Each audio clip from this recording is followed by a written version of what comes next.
the poor girl had to, be completely naked in front of me, in front of the whole sort of crew. Oh boy. Leonardo DiCaprio might have won hearts as Jack Dawson, but what audiences never saw was the toll the role took behind the scenes of Titanic. Beneath the sweeping romance and iconic visuals was a harsh reality. Freezing sets, exhausting stunt work, and relentless emotional pressure. Now, years later, DiCaprio is shedding light on the chaos that unfolded during production, revealing the hidden struggles that nearly broke him. From near injuries to moments of complete burnout, the truth behind the camera is far more intense than fans ever imagined. Ready to uncover what Titanic never showed you? Let's dive in. An unstoppable phenomenon. When Titanic premiered in December 1997, it wasn't just another big-budget Hollywood release. It became a cinematic event that far exceeded industry expectations. Directed by James Cameron and starring Leonardo DiCaprio and Kate Winslet, the film was met with cautious optimism. Initial buzz focused on its bloated budget, which had ballooned to over $200 million, making it the most expensive film ever made at the time. Many doubted whether a 3-hour historical romance centered around a doomed ship could attract a mainstream audience, let alone recoup its costs. But those doubts were shattered the moment Titanic hit theaters. It wasn't just successful, it was unstoppable. The film's momentum built gradually but persistently. Unlike many box office hits that peak early, Titanic remained at #1 for a record-setting 15 consecutive weeks. It appealed to a surprisingly wide demographic.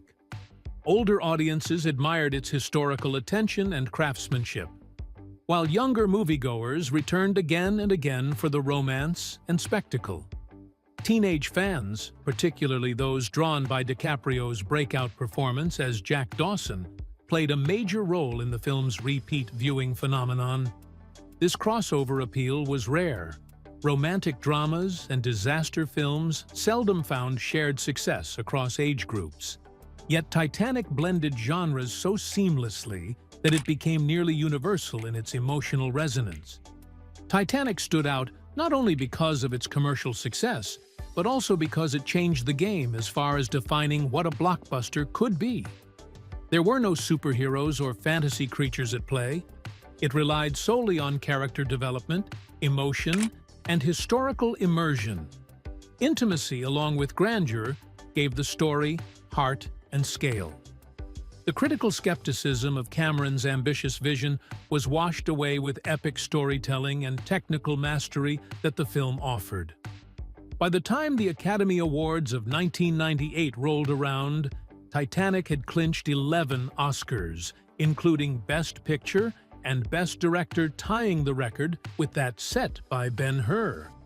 The fact that it was on the precipice of changing Leonardo DiCaprio's life, overwhelming him with sensation, and, almost physically, becoming the poster boy for an engine that would extend so far beyond film into the world's life and culture.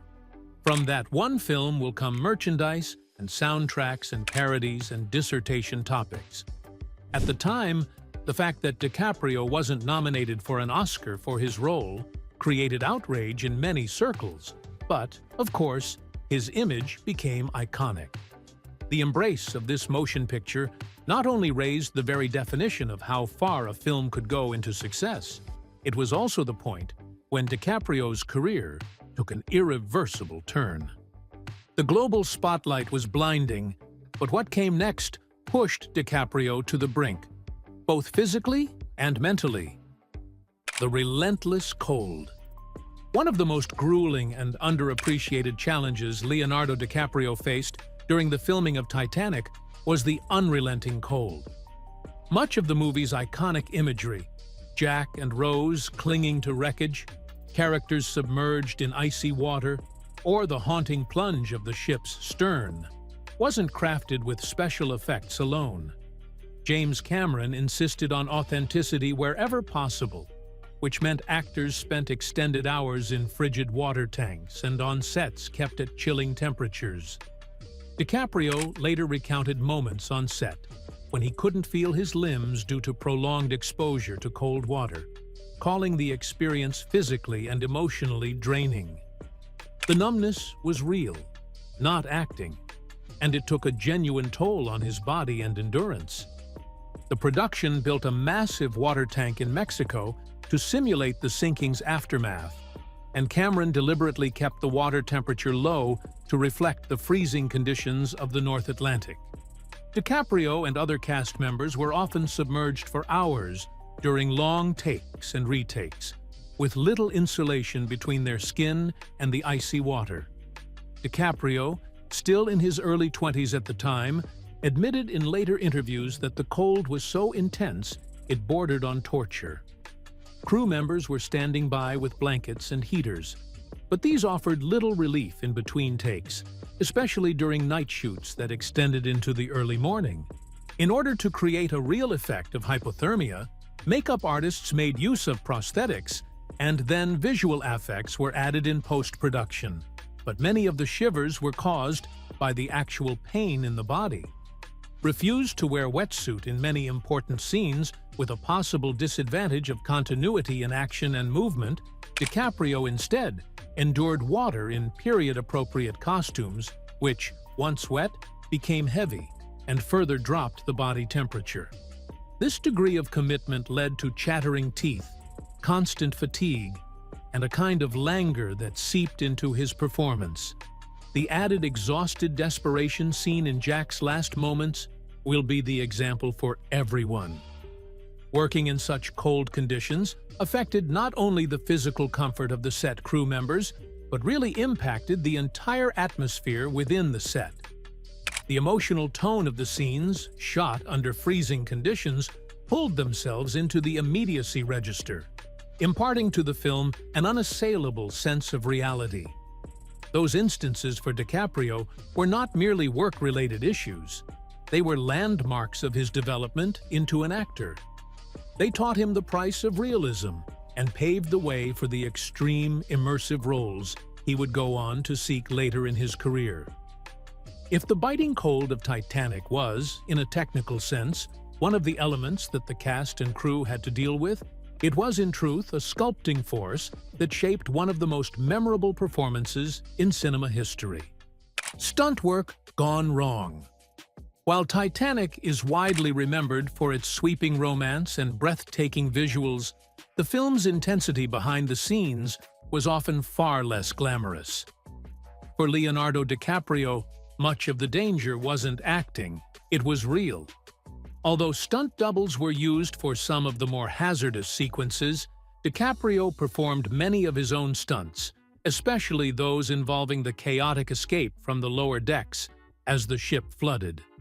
In hindsight, he admitted that several moments nearly led to serious injury, as the combination of practical effects, massive set pieces, and unpredictably rushing water created a volatile and uncontrolled environment. One of the most harrowing incidents occurred during the filming of the flooding hallway scenes. As the ship begins to sink and passengers scramble to find exits, DiCaprio's character races through knee and then waist-deep water in narrow corridors. In one particular take, a powerful rush of water, released through pressurized valves, knocked him off balance and slammed him against a locked metal gate. He became briefly pinned and was unable to surface for air. Crew members rushed to his aid, but he later described the moment as genuinely terrifying. What looks like panic in his eyes during certain scenes wasn't always performance. It was survival instinct kicking in. In addition to water hazards, the actor suffered bruises, muscle strains, and little cuts while doing battle with the ship's interior set. Slippery surfaces, sharp corners, and moving parts all offered great opportunities to slip and fall. One long take had him jumping from one flooding stairwell to another, which he rehearsed several times. Then, on the actual take, he misjudged the timing and went over on his ankle.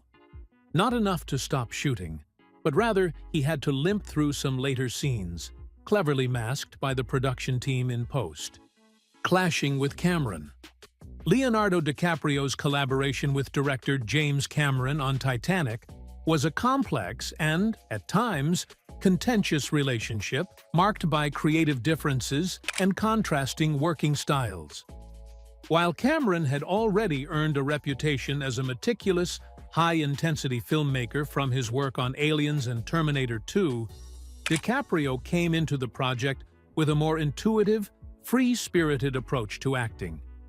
These differing philosophies clashed frequently on set. DiCaprio, then only 22 and fresh off a series of indie dramas, was unaccustomed to the military-style precision and demanding pace Cameron enforced. Tension emerged early in production, as DiCaprio sought space to explore Jack Dawson's emotional subtleties, while Cameron demanded strict adherence to blocking, camera marks, and continuity. The most thoroughly documented friction took place while they were rehearsing and blocking some of the most emotionally charged scenes, leaving DiCaprio feeling that Cameron was too restrictive in his direction for improvisation and actor-led discovery.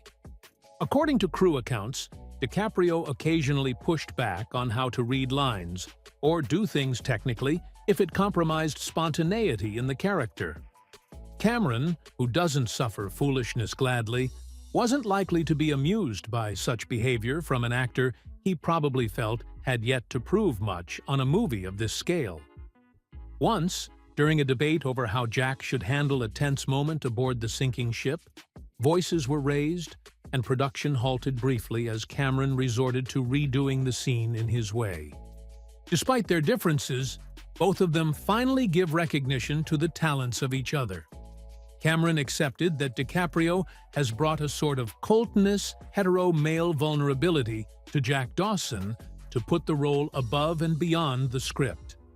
DiCaprio, in turn, later admitted that Cameron's horrible intensity, however painful at the time, actually hones one's performance. That creative friction was tough at the time and yielded great results. The push and pull between actor and director added a raw edge to DiCaprio's performance, infusing Jack with an energy audiences would just be able to instinctively relate to. A reluctant star. Long before Leonardo DiCaprio became the global face of Titanic, he was deeply hesitant about even taking the role of Jack Dawson.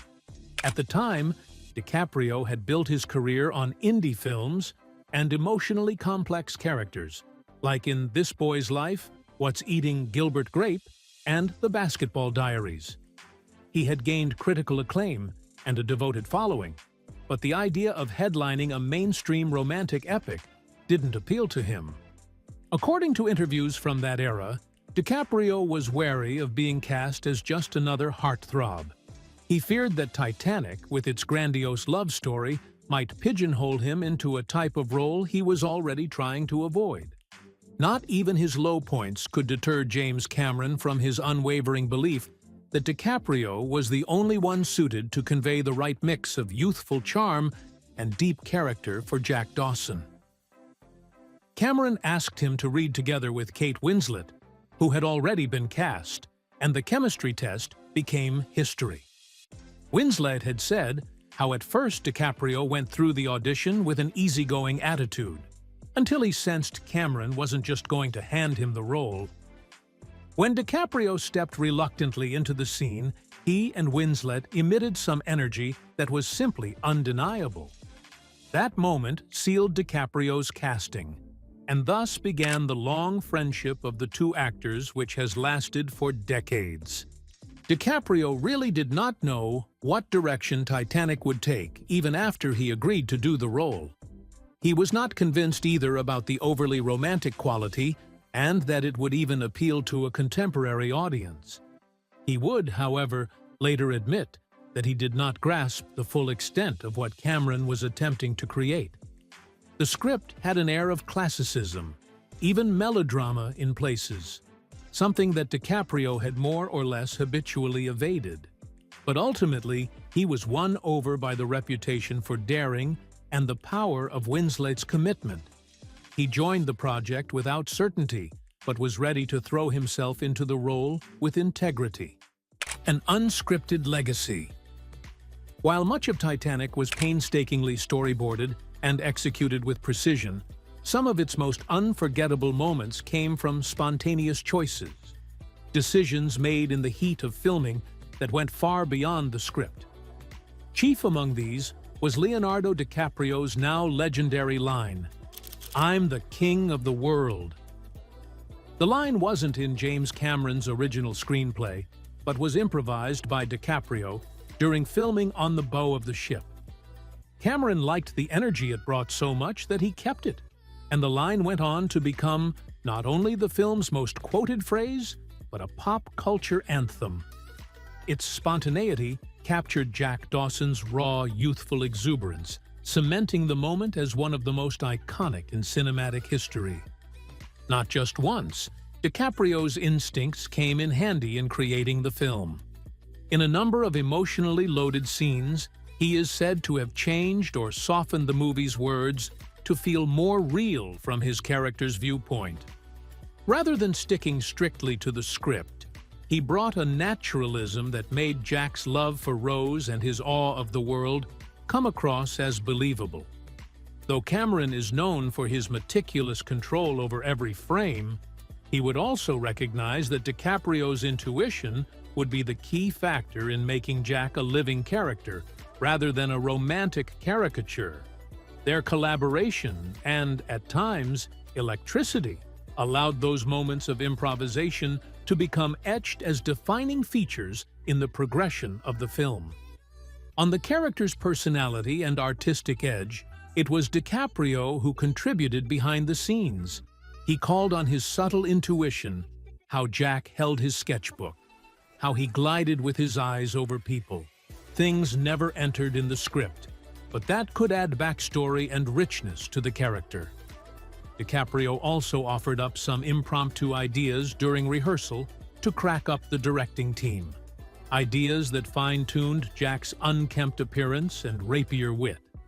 These ad-libs made Jack Dawson's character reach a point of feeling lived in and real, creating that much stronger a bond for the audience. In a film so controlled in its design and presenter, the authenticity of Jack's behavior generated a warmth and spontaneity that balanced the grandness. Those improvised lines may have stolen scenes, but what was happening behind them nearly broke DiCaprio from the inside out. Emotional burnout. Despite the romantic glow that surrounds Titanic in the public imagination, Leonardo DiCaprio's experience filming the movie was far from glamorous. Beneath the surface of Jack Dawson's charisma and courage was an actor enduring one of the most emotionally draining shoots of his young career. At just 22 years old, DiCaprio was thrust into a massive, pressure-filled production that demanded constant emotional intensity. The role required him to oscillate between moments of wonder, charm, panic, and heartbreak, sometimes within a single scene. Over months of filming, this emotional whiplash took its toll, leading to what DiCaprio would later describe as sheer exhaustion, both physical and mental. An unseen phenomenon took over their lives' disheveled hours. Back-to-back scenes were shot, high emotional demand, particularly in the last acts. Moreover, Jack's ripples included comforting Rose amidst the chaos, watching others drown, fighting for survival in the merciless, icy Atlantic. These required a talent beyond mere technical prowess. They required something deeper, genuine vulnerability. To create that kind of emotion, take after take, in extreme physical conditions, was diabolically psychological. DiCaprio revealed to the world later that after especially intense scenes, he could be found sitting quietly and offset drained, unable to speak, for quite some time before he could put himself together again. Especially for the young actor still establishing his identity, the emotional demands were rarely, not even close to being overmatched. The dramatic pressure he felt added onto immense weightage that DiCaprio had to feel while enacting the persona of Jack in the way it could resonate with those onlookers. With the scale of a production and anxiously expecting what is going to happen with James Cameron's vision, the pressure gets tremendously high and difficult in delivering that moving, heartfelt performance. Instead of being just a romantic lead, he had the hard task of speaking for youthful idealism, love under doom, and the whole film's emotional anchor. Those burdens, combined with the non-stop making of the movie, would be ultimately exhausting. As filming stretched on, DiCaprio was said to be exposed to the greatest emotional difficulty in terms of permanent presence. At some points, he felt like he had to tread the waters on autopilot just to get through shooting. Bond with Winslet. One of the most enduring legacies of Titanic wasn't just the film's cultural impact or box office dominance. It was the genuine, lasting friendship that blossomed between Leonardo DiCaprio and Kate Winslet. From their very first screen test, the chemistry between them was unmistakable. Winslet later shared that she knew DiCaprio was perfect for Jack Dawson the moment they met, and she fought to ensure he got the role. But what began as on-screen chemistry quickly grew into something much deeper, a behind-the-scenes bond that would anchor both actors during one of the most intense experiences of their young careers. Filming Titanic was indeed a physical and emotional ordeal, and DiCaprio and Winslet depended on each other throughout the process. The long days and scenes in freezing water, coupled with high-pressure expectations, had created an environment that might have torn weaker partnerships apart. Instead, it fortified theirs. Winslet would later recount a time when the two would huddle together in between takes to warm up, sharing jokes or simply unwinding from the chaos around them. For his part, DiCaprio often lauded Winslet as a true professional, candidly declaring that she was an essential part of helping him make it through an extremely strenuous shoot. Their mutual trust allowed both actors to push emotional boundaries while remaining grounded in an unusual world. Despite having grown closer in friendship over the years, there was an element of deep respect intertwined with affectionate leg-pulling during filming and right into the aftermath. While there have been rumors of romance dating on and off for almost 2 decades, they have always insisted that their bond was strictly platonic something along the lines of a brother and sister relationship without any romantic involvement. Winslet once told me that her closest acting partner is DiCaprio, and she couldn't have gotten through Titanic without him. This chemistry therefore injected a sense of credibility into Jack and Rose's love story on the screen, one that was heightened by a real-life friendship between two souls who have deep admiration and emotional safety for each other. The water wasn't CGI. One of the most common misconceptions about Titanic is that the film's dramatic water sequences were largely created with CGI. Given its 1997 release and the increasing use of digital effects in Hollywood at the time, many assumed that the flooding, the chaos, and even the ocean itself were digital creations. However, Leonardo DiCaprio and much of the cast experienced a very different reality. The water was real, the discomfort was real, and the danger was ever present.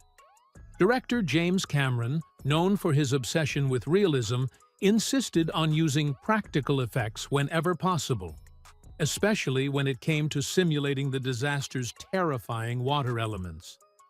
In order to create the illusion of a ship sinking, the production built enormous water tanks and giant set pieces, much of it mounted on hydraulic rigs. This enabled filmmakers to flood corridors, angle staircases, and even submerge manufactured components of the ship while actors were inside. DiCaprio, the actor playing Jack Dawson, was frequently maneuvering through these sets while water burst through doors, swirled around his legs, or slapped against walls. Far from acting in front of green screens or in dry studios, he was immersed in believably treacherous surroundings. To add insult to injury, the water temperature was kept uncomfortably low to simulate the North Atlantic. Flooding simulations on the lower decks were particularly harrowing. DiCaprio described scenes in which he maneuvered through narrow water and debris-filled corridors while struggling to hit his marks in a freezing setting. No digital stand-ins were employed. Dozens of crew members inside the sets were operating water valves. Safety teams were monitoring actors submerged underwater, and every logistical plan had to be put in action to ensure that the actors made it back to safety after every take. A great deal of the punishing action, when the stern of the ship lifted up so dramatically only to break apart, was also practical. Thanks to a hydraulic system, the tilt was made plausible in real time, and DiCaprio and his actors climbed or fell accordingly, amplifying the physical demands. Impact on DiCaprio's career. Leonardo DiCaprio's career trajectory was forever altered by Titanic, catapulting him from indie darling to international superstar almost overnight.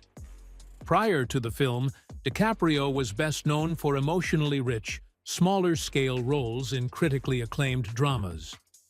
These performances had earned him respect within the industry, especially for his intensity and depth, but they hadn't yet reached a mass audience.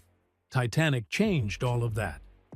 The overwhelming success of the film, combined with DiCaprio's magnetic performance as Jack Dawson, turned him into a global icon and a staple of teen magazines, red carpets, and box office headlines. The shift was seismic. Practically overnight, DiCaprio became one of the most recognized faces in the world. Jack Dawson's romantic heroism struck a chord with audiences everywhere, especially young fans who saw in him a dreamer, an adventurer, and a rebel. Merchandise featuring DiCaprio's likeness flew off shelves. His popularity reached Beatlemania-like levels, with the media dubbing the phenomenon Leo-mania. But the attention wasn't all welcome. DiCaprio later admitted that the sudden onslaught of fame was disorienting and even uncomfortable. He was lauded more for his looks than his acting, and he feared being reduced to little more than a heartthrob. Instead of going for the gold by accepting more blockbuster roles and riding on his mainstream popularity, DiCaprio turned out to be a strategic pivot from that course, by actually rejecting several major studio offers and instead choosing to work with some of the most respected auteurs, such as Danny Boyle, whom he collaborated with for The Beach, Steven Spielberg in Catch Me If You Can, and later, Martin Scorsese. These choices, however, were not only artistic, but reputational. DiCaprio wanted to be seen as a serious actor, and not just as a dazzling matinee idol. Converted this way, it successfully redefined him as an actor willing to take creative risks and venture into darker, more complicated characters. Titanic gave him the limelight, but he used it to walk away from commercial safety and into artistic credibility. Redefining Jack Dawson.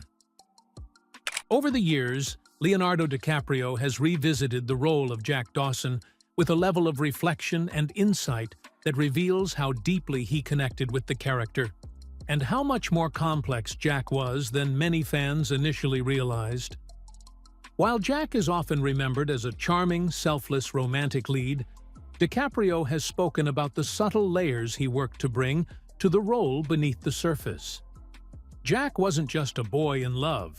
He was a symbol of freedom, rebellion, and living authentically in a world obsessed with class and control.